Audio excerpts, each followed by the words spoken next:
The Iran-Israel confrontation has entered a dangerous new phase. In mid-June 2025, Israel launched Operation Rising Lion, striking Iran's nuclear and missile infrastructure. Dozens of surface-to-surface missile launchers in Tehran, Kermanshah, Tabriz, and Isfahan were hit, coordinated with secret Mossad drone sabotage targeting air defenses and missile sites.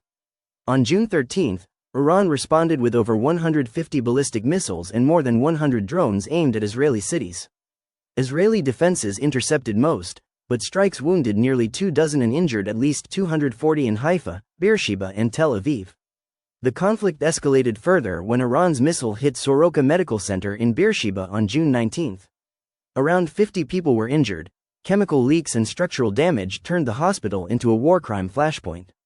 Israel responded with its largest air campaign yet.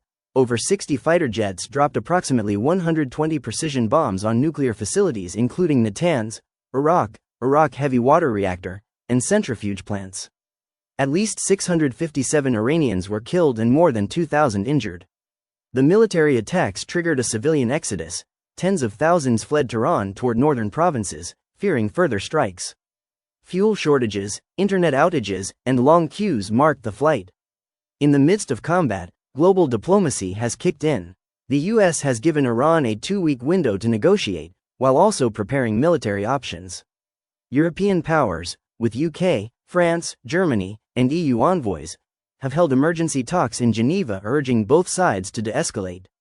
The UN nuclear watchdog has warned that any attack on nuclear sites could spark catastrophic consequences.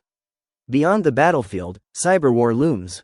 U.S. cybersecurity groups are warning critical infrastructure may be targeted in retaliation for the strikes, demanding urgent defensive measures.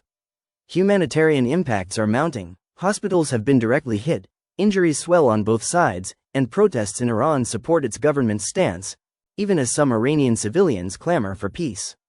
This crisis now stands at a critical juncture. Military escalation has crossed new thresholds, bombing hospitals, mass missile barrages, and mass displacement risk plunging the region into all-out war. But diplomatic channels remain open. Will this be the moment cooler heads prevail?